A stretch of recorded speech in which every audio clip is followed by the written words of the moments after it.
Okay, so let's go. Hi, Mosh. Hi there. How are you? All right, Great. fellows, it's good to see everybody. And uh,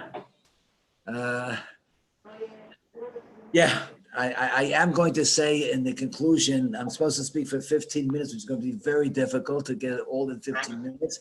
I'm going to say at the conclusion a word about the 9 days in Tisha B'Av. So don't go away. All right. This is the Mash's Corner Zoom, and we're going to be speaking Be'ezus Hashem every Sunday at this time.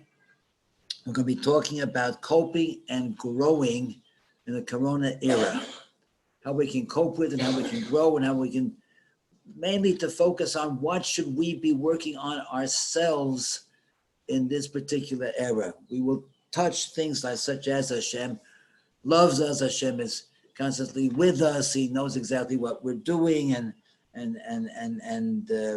he does everything for our inevitable best, right? And then we'll be talking about coping with the masks and coping with all the halachas of distance and shalom bayis and how shalom bayis affects us in the Corona era, relating to children's difficulties, all these subjects we want to touch upon, but mainly to focus on how we can improve ourselves during the Corona era. And I want to begin today by speaking a little bit about, and it's also very nogeya to Tisha B'Av, speaking a little bit about of how much Hashem loves us, right? Now we say every day we say, if we daven nusach svar, you say it during Shachris. We daven nusach Ashkenaz, you say it during Ma'ariv.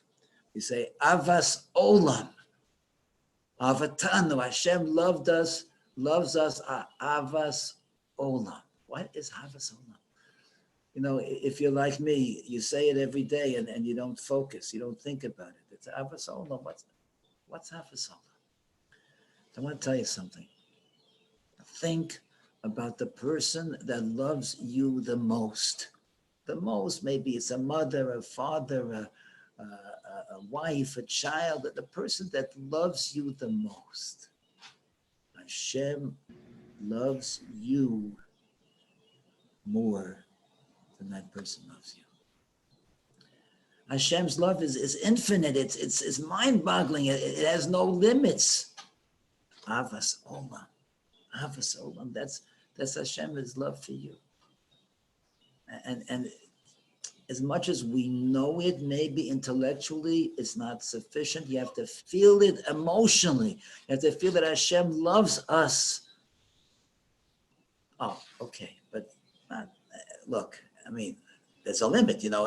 If we're doing chet, we're sinners. Okay, so then, chanami. Listen to this, right? Listen to this. I want to tell you something, but first you have to understand, right? I'll tell you something that Moshe Feinstein said. That's Moshe Feinstein. That's how. Something which he said. I want you to know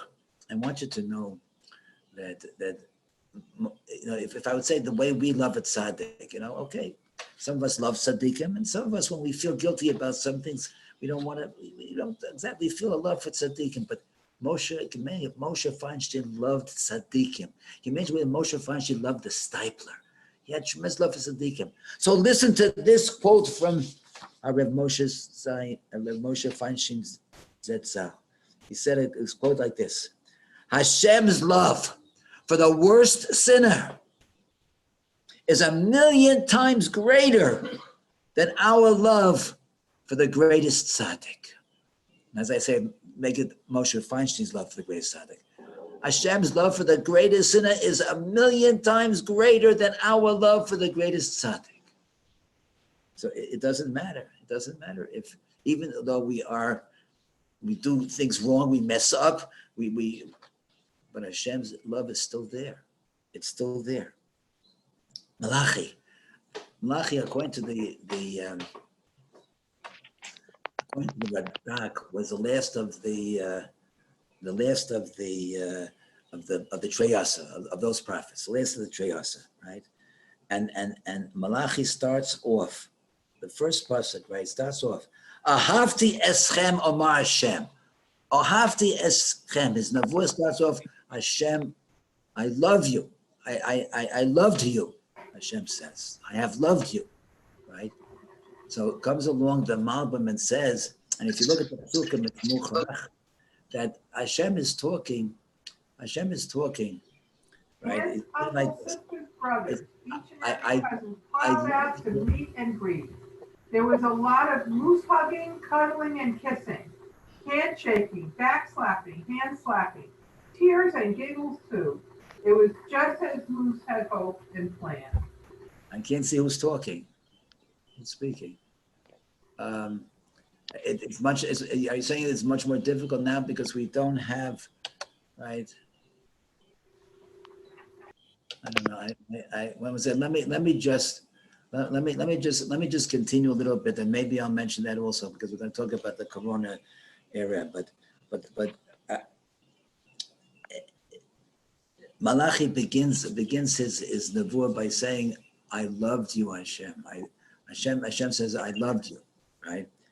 And the Malbim says, he's not saying I loved you because of the Avos or because of Avram, Yitzchak, the Yaakov, because of the Gedolim, and right. He's saying I loved you because what you are now, right? That, and if you look at the Psukim, it's at the very beginning of Malachi. It's Muchrach.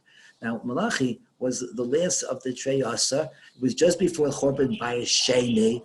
It was at a very difficult time, and Malachi himself talks to them about themselves about can someone mute all the participants? I can't do that. I don't know how to do that. Only Joe can do it. I'm not sure he's with us right now.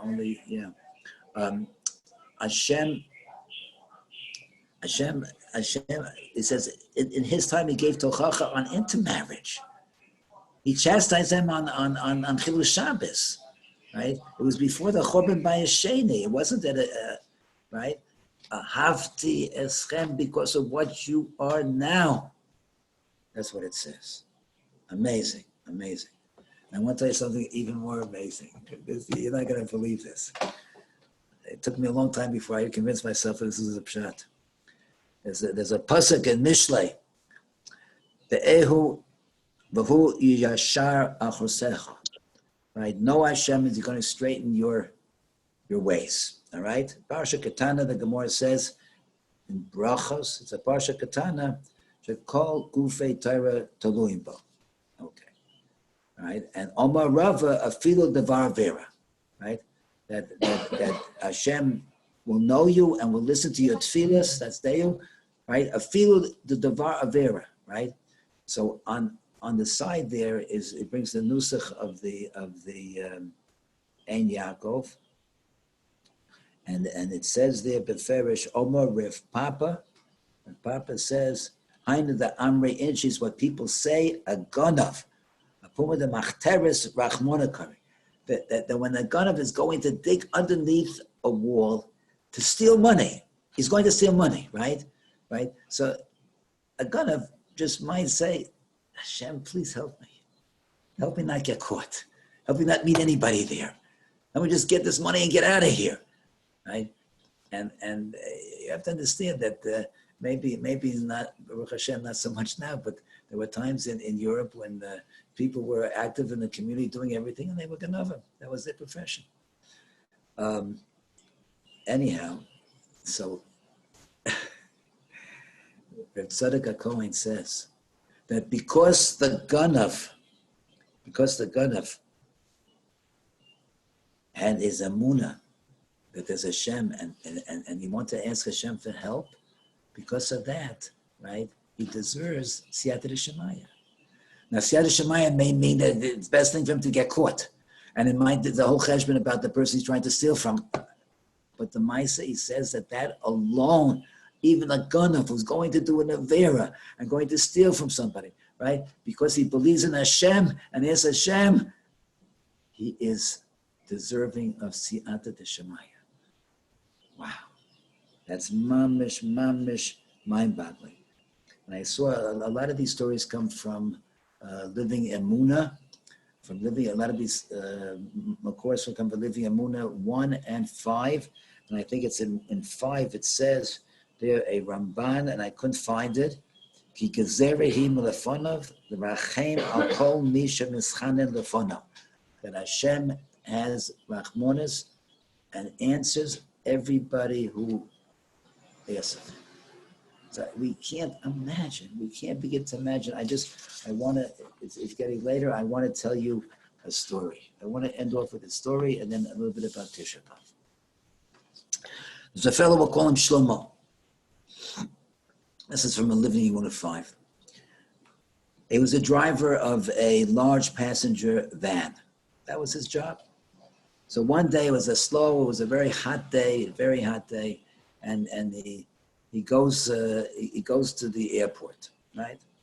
And he sees the baggage area in the airport, and he sees there's a man standing looking for, a distinguished looking man looking for a ride. So he says, come on, let's go, I'll take you.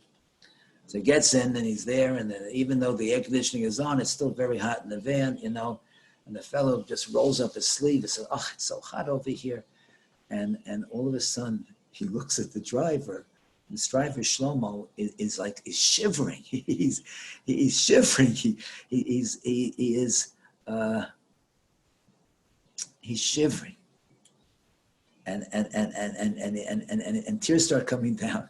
He said, I don't understand. Is something wrong? Are you okay? Are you okay? The fellow asked him, and he said, yeah, I'm okay, but let me tell you a story. Before I started driving for a van, I worked in a orchard. I separated apples. That was my job. I took the good apples aside to be sold. The bad apples I threw into this big, giant blender that has big blades, and it cuts up the apples and makes from that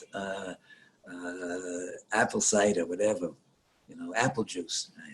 Right? The best apples go to the market. The not such good ones go to apple juice. Right?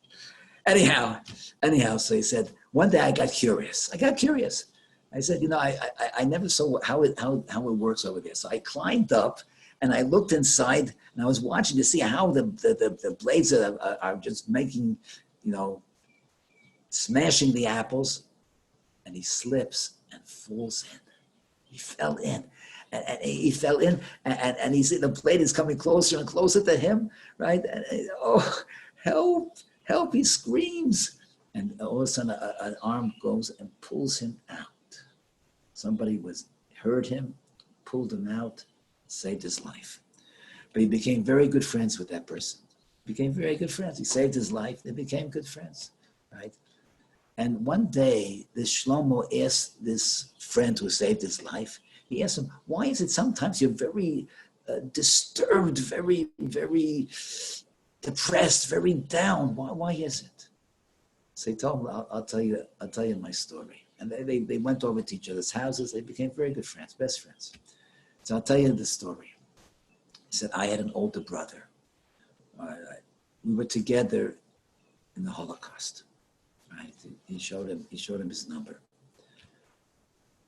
And we were together just about a day or 2 days before liberation. They took him away. He disappeared. I never saw him. And sometimes I think of him. We were so close. I think of him, but I don't know if he's alive. I don't know if he's even alive. Right? He says, one thing I know, he says, that my number is 8862. And my brother's number was one more, 8863. I don't know if he's alive. That depresses me. That makes me depressed. The guy the driver, Shlomo, said, you rolled up your sleeve and I saw the number on your arm. It was 8863. I found my best friend's older brother. So, of course, Shlomo did not drive to the destination. He drove him to the home of his older brother. And in tears, they hugged each other and they cried and they reunited. Now, look how much Hashem loves us. Look how much Hashem loves us. It's mind-boggling. Look, you had to fall in. You had to be curious. Fall in. get saved, right? Become friends. Ask him, and he told him his story. And then 20, 15 years later, he's driving a van. He picks up his person, right? And it's a hot day, so he rolled up his sleeve. He probably wouldn't have done it otherwise. And he sees on the sleeve the number one more. He recognizes it's the brother. What Hashem had to do to this person was sad and depressed. Why? Because he wanted to find out, is his brother alive? And Hashem brings them together. Hashem loves us. Unbelievable. And you should know something. You should know something.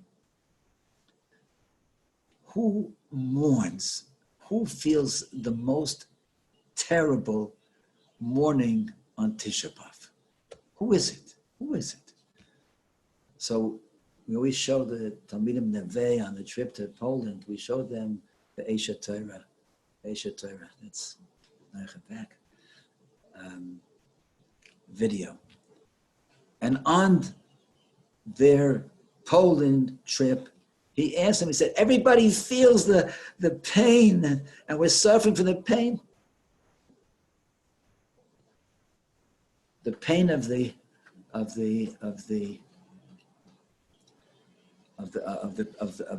victims of the Holocaust. We feel their pain. But who among us feels the pain of Hashem? Can you imagine what Hashem went through? The pain he went through, the horrors, right? If we don't understand why, we'll never understand why until Mashiach comes, but we had to go through it. And the pain that he felt in the Holocaust. And so when we sit on the floor and we mourn the Chorban Habayis, who feels the greatest pain? The Bari Olam himself. Hashem. Kaviyachol sits on the floor with us and cries tears on Tisha B'Av. And so we can say, when we're sitting on the floor and we're mourning the Beis Hamikdash, we're saying, Bari Olam, please, enough already. Enough already. It's time to bring us home. That's this Tisha B'Av, Bari Olam. Bring us back, and instead of sitting on the floor and crying, let us dance together in Yerushalayim HaBenuya. That's what I have to say today, and it's just about the 20 minutes. So if anybody, I don't know how to do this, but if anybody wants to ask a question, please do so. We have 5 minutes to ask questions, and then I have to go. To go down my reference outside my window. Yes, please. Anybody want to ask a question? Rabbi, it's so good to see you. It's good to see all of you also, and it's good to see there's a very nice group over here. Thank you so much for coming. And just say hi to the Mash. Hi there. Who's that Sandik? What's your name? Mayor, that's What's your your son. name? What's your name? What's your name? The Mash. My name is Amash. What's your name? Ezra. That's a special name. And I can tell you're a very special boy. Now do you know? Very good. Avnachas. Avnachas. Amen.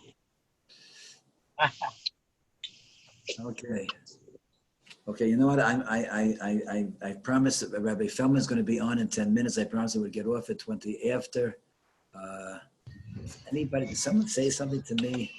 And I didn't answer it. Mash, thank you so much.